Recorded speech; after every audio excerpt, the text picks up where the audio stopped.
Hello and welcome to Dining with Death, where we discuss infamous cases of death and murder that have an element of food to them, and then we cook the food from the case. I'm Stacy Lee. Let's begin. Lizzie Borden took an axe and gave her mother 40 whacks. When she saw what she had done, she gave her father 41.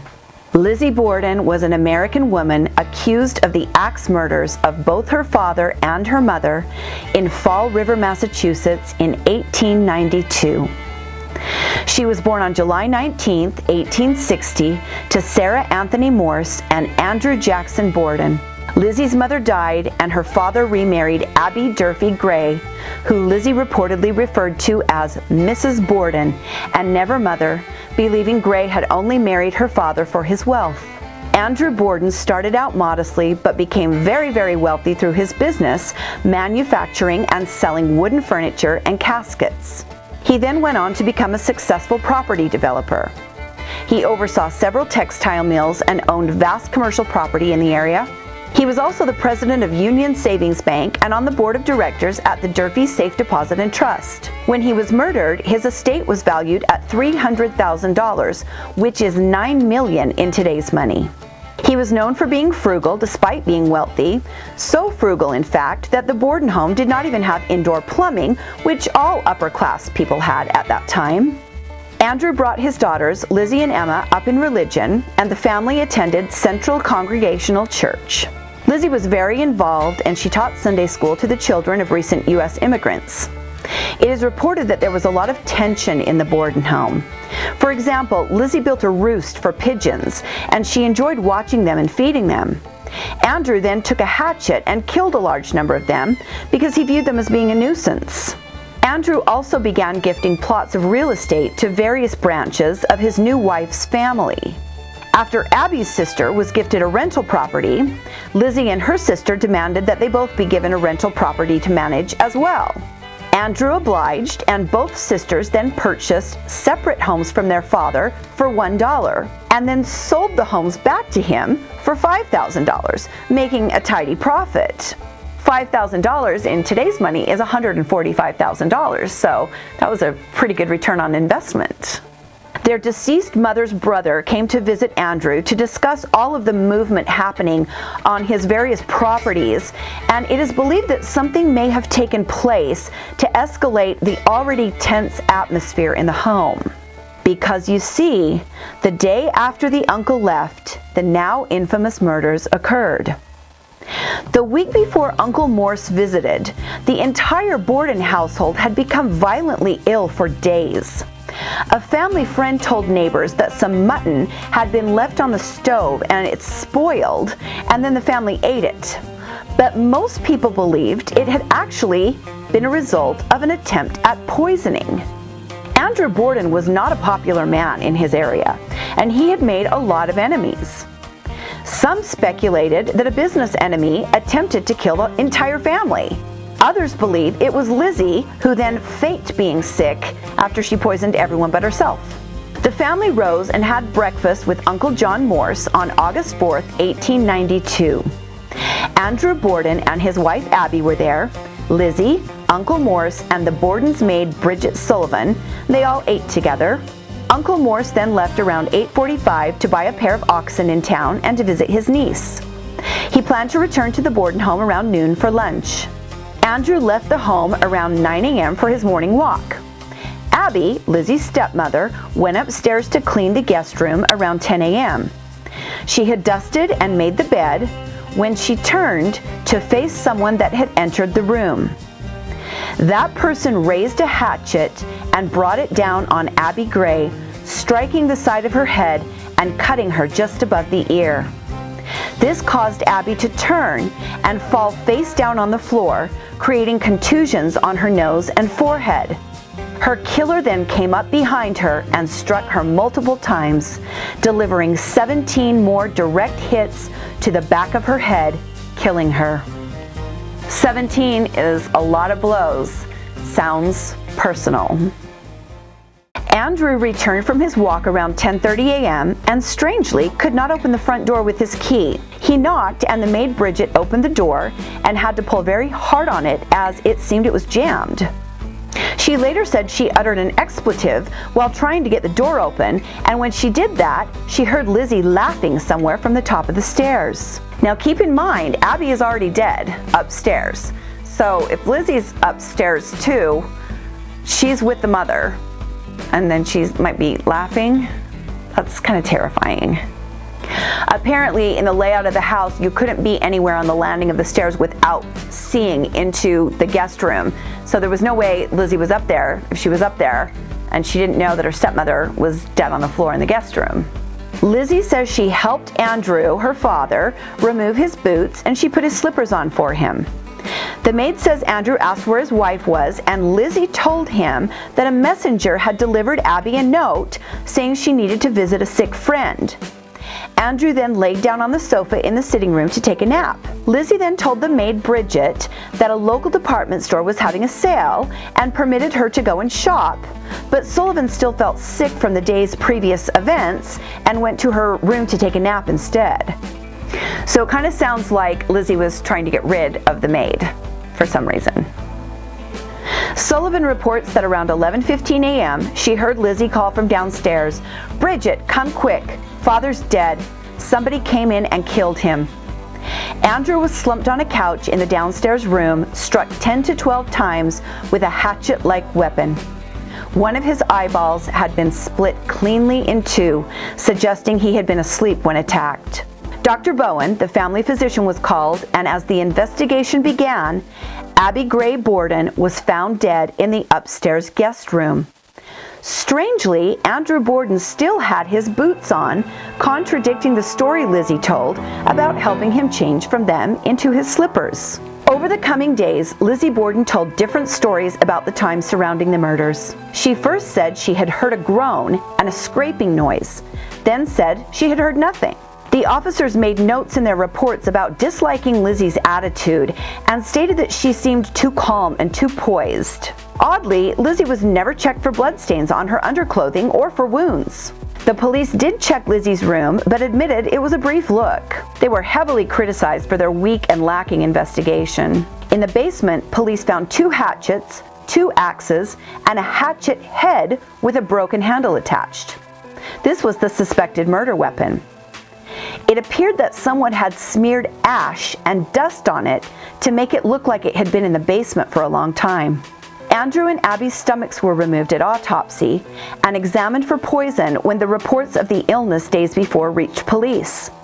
No poison was found, but we have to keep in mind this was a long time ago and forensics are not what they are today, so there is still the possibility that they had been poisoned. Even when it was discovered that Lizzie had purchased hydrocyanic acid from the local drugstore, she was able to talk her way out of that, saying it was to clean her furs. Lizzie was even seen on the night of the murders by a police officer with a lantern heading into the basement with a close friend. She was also caught tearing up a dress and throwing it into a fire, claiming it had paint on it. But finally, Lizzie was informed that she was a suspect in the murders, and she was required to appear at an inquest hearing on August 8th. She was on morphine to calm her nerves and acted erratically when questioned. She contradicted herself, often saying she was in the kitchen at the time of the murders, and then she insisted she was eating pears in the yard when it happened. On August 11th, Borden was arrested and jailed. Her trial took place in New Bedford beginning on June 5th, 1893. Interestingly, another axe murder took place in Fall River on June 1st, just before the trial began. And there were a lot of similarities in these 2 axe murders, but eventually a Portuguese immigrant was convicted of this June murder. I'd like to know a little bit more about that. You know, it's very easy to find a fall guy. In situations like that, maybe there was an axe murderer running around. Lizzie remained stoic during the trial, except for when her father and stepmother's heads, removed at autopsy, were brought in as evidence. Okay, that is wild. I mean, that's a little much. When Lizzie saw the heads, she fainted. Well, yeah, I mean, that's pretty gruesome. The jury was sent out to deliberate on June 20th, 1892, and after only 90 minutes of deliberation, they acquitted Lizzie Borden of the murders of her parents. As Lizzie left the courtroom, she told reporters, "I am the happiest woman in the world." That also seems a bit of a strange thing to say when both of your parents have been murdered. There has been so much speculation on what actually happened in this case, from incest to greed to anger to just outright evil. Many things have been discussed as the motives for the murders. After the trial, the Borden sisters moved into a large modern house, and Lizzie began going by Lizbeth. Despite her acquittal, Lizzie was ostracized by Fall River society. In 1905, she and her sister Emma had a very serious argument about a party that Lizzie had given for actress Nance O'Neill. Emma moved out of the house and they never saw each other again. As Lizzie Borden aged, she needed to have her gallbladder removed, and she did not recover from the surgery. She died of pneumonia on June 1st, 1927, at the age of 67 in Fall River. Her funeral was attended by only a handful of people. At the time of her death, she was worth today's equivalent of $5 million. She left the equivalent of $500,000 to the Fall River Animal Rescue League, $10,000 for perpetual care of her father's grave, and the equivalent of $120,000 to her closest friend and cousin.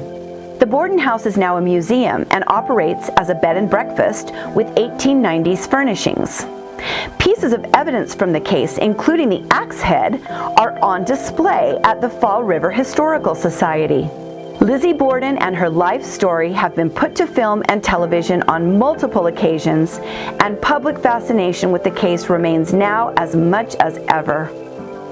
An anonymous writer calling themselves Mother Goose wrote the now infamous poem, "Lizzie Borden took an axe and gave her mother 40 whacks.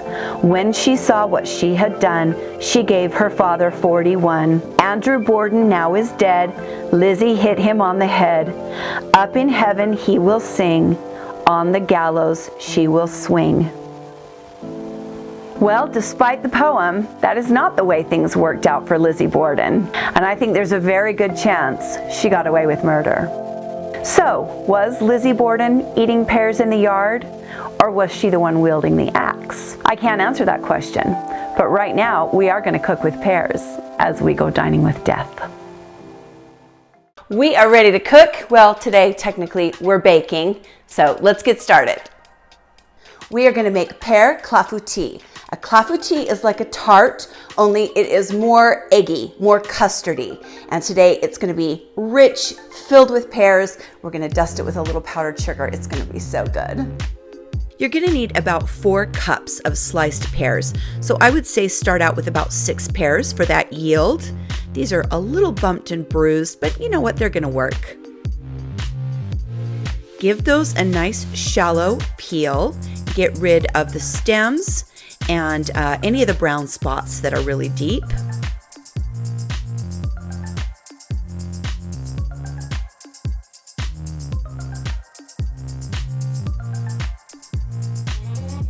You're going to slice those like you would a mango, so you end up with 2 bigger cheeks and then 2 little sides, and discard the core.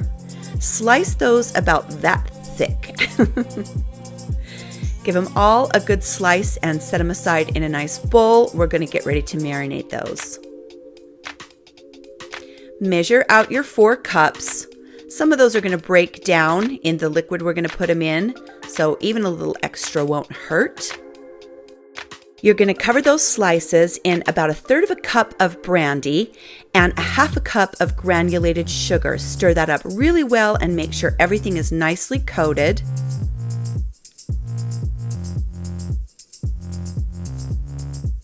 And set that aside for no longer than an hour.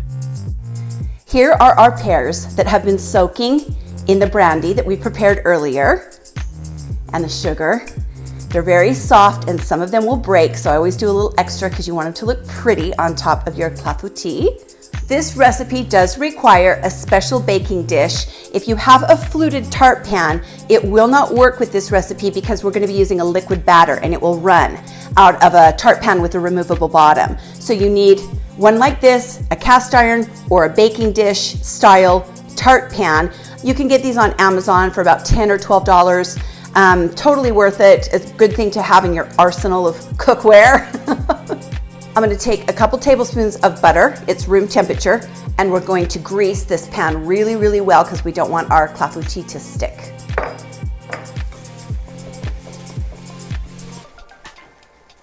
Make sure you get down in those ridges as well.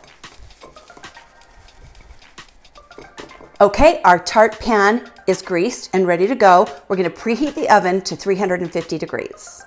This batter is made in a blender. You don't have to have this big commercial blender. You can do it in any blender, but it is important that you add the ingredients in this particular order so the things that are dry don't get stuck on the bottom of the blender. We're going to start with the wet ingredients. 1 1/4 cups of milk.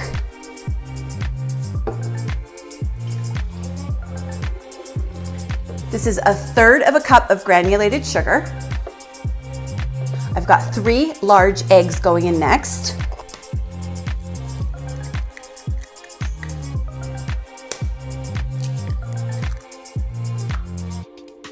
Let's add those now that we've checked them all and they're ready to use and no shell.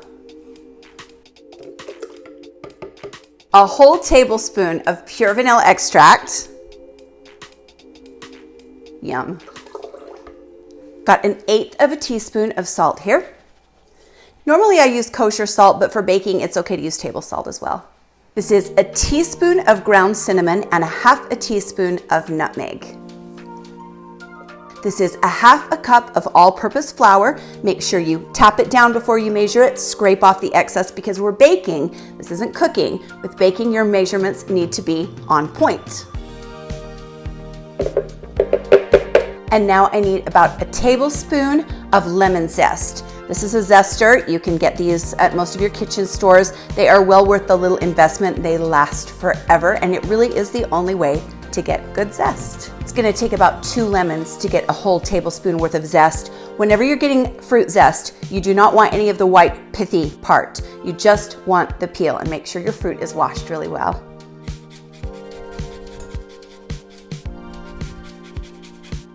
Oh, that smell, like dabbing. You don't want any of that white in there. You just want to take off the very top layer. Whenever you zest, make sure you scrape the back of the zester because a lot of what you're after is on the little trough inside, on the back side. And here we've got this beautiful lemon zest, a big tablespoon. It smells incredible. This is going to add a layer of flavor. I'm always talking about layers of flavor to this very sweet dish and sweet batter that's going to give it some complexity and balance out all that sweetness.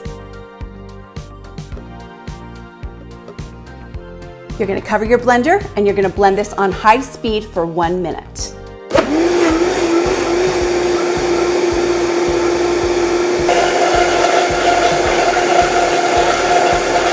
Why did we blend that for a solid minute when it was blended after the first few seconds? But I know some of you know. I know some of you are saying the answer right now. To get air into the batter. We want to whip some air into the batter so it's light.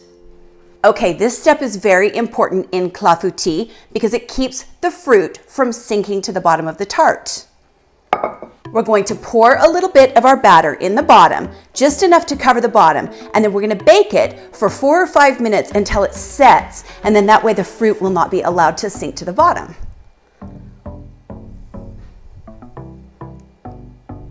I'm just kind of going to move it around in the pan. Some of these tart tins and clafouti pans are stovetop safe, so you could actually also put this over a burner, but I'm not 100% sure on this pan of mine, so I'm gonna do it in the oven to be safe. Okay, that batter has been in the oven long enough to have it set. Not liquid anymore, no movement. So let's move on. Okay, we need to remove all of this liquid from the pears, so we've got to strain them. Part of the reason we soak them in the brandy and the sugar is for flavor, of course, but it's also to drain some of the excess water out of the pears. You can just give them a strain with your hand. Again, they're very soft, so we've got to be kind of careful.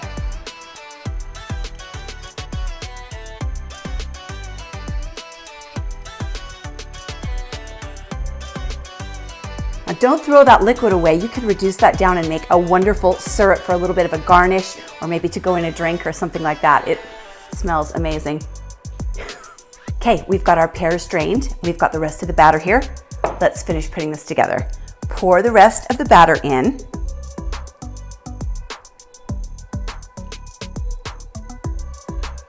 It smells almost like horchata. It's very cinnamon, very vanilla, and has that ricey, floury smell from the all-purpose flour. You're now gonna layer your pears in the dish in kind of a fan shape, however you want. I'm gonna go around in a circle.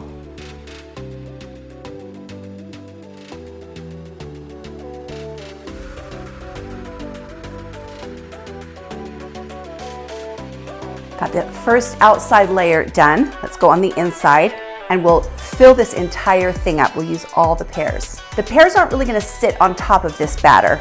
They're going to become part of the batter. Oh my goodness, this looks pretty amazing. I'm gonna sprinkle some granulated sugar on top to form a little bit of a crispy crust.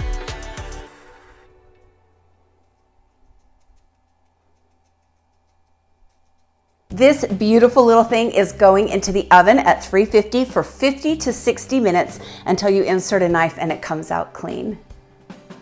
Look at this gorgeous dessert. I've also got the filter off now. You guys, I'm trying to, up my game, keep getting new gear, bumping up the technology a little bit, but you have to be smarter than the thing that you're working with, and apparently I'm not. So we'll just chalk up the first part of the cooking segment to a learning experience on some new equipment. It looked like I had Vaseline on the lens. Okay, back to our clafouti. This looks delicious. It's very firm on the outside edges. It's a little looser on the inside, very custardy, and it smells of baked vanilla and cinnamon. It's beautiful for a winter day like today. It's kind of towards the end of February, so it's chilly outside and this is gonna be perfect. Let's taste it.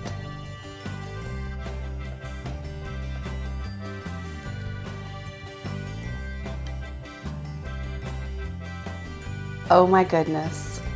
It's kind of a pretty little piece of tart.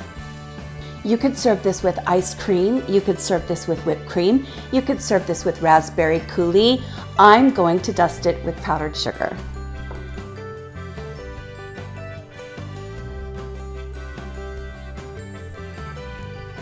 Let's taste this.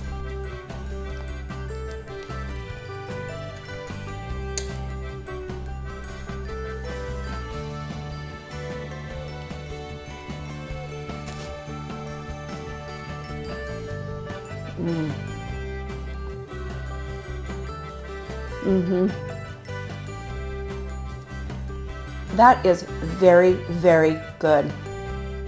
In a way that I kind of didn't expect. I expected it to be a little cakier. It's not at all. It's very custardy. It's very, very subtle. The texture is velvety and smooth. It almost reminds me of like a German pancake in a way. It's fruity and it's very soft.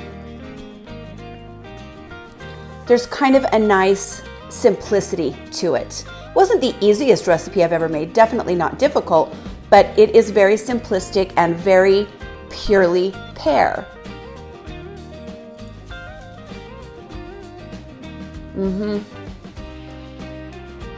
Pears are so unique in that they have that little bit of grit to the texture of the actual fruit. So you can definitely tell it's pear. You would not mistake this for apple, even though sometimes pears and apples can be similar, but it's definitely pear.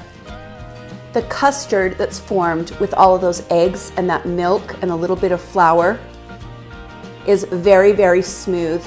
It's quite rich and it's quite soft.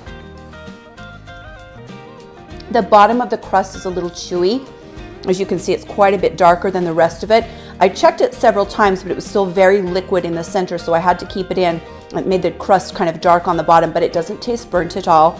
It's just chewy and kind of caramelized. If you like pears, you'll really like this. Thank you for joining me today on Dining with Death as we reviewed the infamous case of Lizzie Borden.